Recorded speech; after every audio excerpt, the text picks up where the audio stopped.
Welcome back. I'd like to quickly take a few comments from people online. Mazi Dan says, why do we not have a tax booklet that spells out the tax regime? Usang Major says, please, can somebody that rents a 2-bedroom tax be obliged to pay tax on it? Deji Olodore says, I commend the tenacity and drive of the Minister of Finance and her team to raise revenue of the government. I want to know what plan the government has in setting up a separate court or special court to try these tax fraudsters and evaders, as has been reported. And finally, someone says, will there be a tax discount for school fees, healthcare costs, and other social amenities being provided by people directly because government isn't providing them? Can we start with that last one? The last one? Yes. Under the personal income tax, there are actually deductions allowed for all those things listed. Right. So individual gets a certain allowance for school fees for number of children and so on and so forth. It does need to be updated, but there are allowances in place. And if you're renting someplace, you're not going to be asked to pay rent on something you're renting, are you? Well, if you're renting, when you sign the agreement, for example, there might be some tax implications. There are certain things like the land use charge that your landlord might ask you to pay. In collecting rent, he might say you're going to pay net of all charges. So there might be some little taxes that the tenant may have to pay. Okay, now there are two quick questions that I think we should answer before. There's been fear expressed that perhaps this could be a tool that is used to go after political opponents. What do you say to that concern?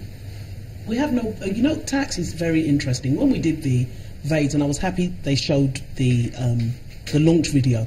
When it comes to tax, there's no APC, no PDP. If you noticed, all the governors were there, of all the three parties were there. So as far as we're concerned, it's an equal opportunities, voluntary amnesty. It's not a political tool. We want money. We want money to develop our country. We're not, we're not a political agency. We're not out to disgrace or embarrass anybody. And we put a lot of provisions in place. We assure people of confidentiality under the VAIDS program. Whatever you declare is confidential. So I keep telling people we have no hidden agenda, and really we don't. Okay, what about this special courts that you've been talking about? So those are the state governors that we're talking to are planning to set them up.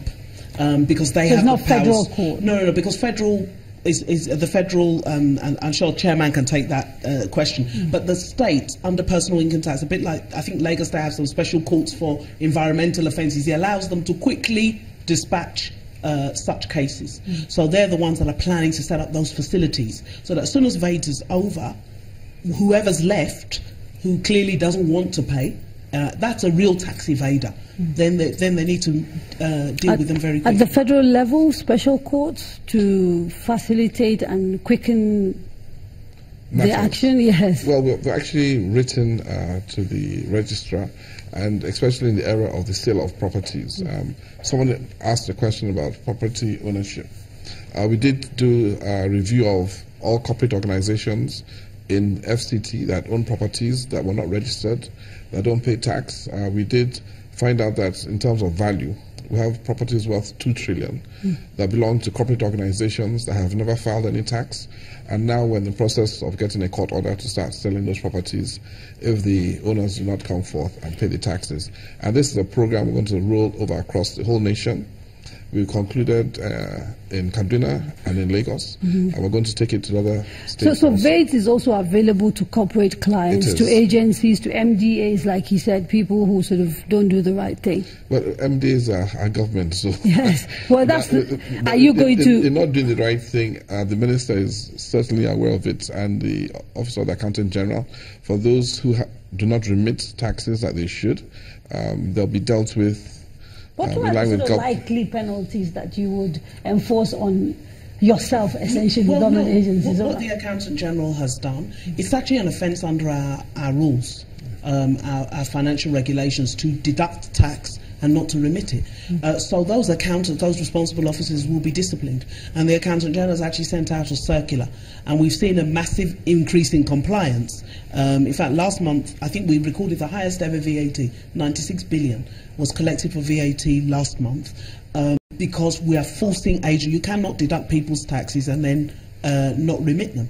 And I know that the Federal Inland Revenue Service has brought in quite a lot of automation, so the certificates are printed automatically. That's the next level we need to go to. It's already in the States. We want to roll it out now in the MDA, so that if they make a payment and tell you that withholding tax was deducted, you can stand there and ask for your certificate. Yeah. Now, I need to unfortunately wrap up because we've run out of time, so I'm just going to give the panel like a minute each to wrap up. Perhaps we can start with you. Okay. Like I said, the principle is good. The government is ensuring that, okay, there's no free lunch. If you want a government service, you have to pay for it, but there has to be that service. That's what Nigerians are after. Okay, well, for VAIDS, a lot of people are coming forward. I believe that the authorities must also recognize those who have come forward and ensure that their information is secured and they are not prosecuted as promised in the executive order. No further audit, no unnecessary inquiry, so that it can give people confidence to really come out and declare. Mr. Fowler? Basically, just to assure people, both at the federal level and talking on behalf of the states or the members of the Joint Tax Board, that we're just doing our job. And our job is to serve all Nigerians, to make sure that we collect enough revenue so your state governments and the federal governments can provide the type of environment that you and I expect. Minister? For me, this is about building Nigeria. This is about the litmus test of we must stop relying on oil. We're going to change this economy. This is one of the things we must get right. And for the growing population of Nigerians, especially the young people, we don't have a choice. We have to just get this right. And if we do, it could transform this country. Thank you so much to my panel and to my studio audience. We have run out of time, but you can join us for the next edition of The Core in April. Have a good evening.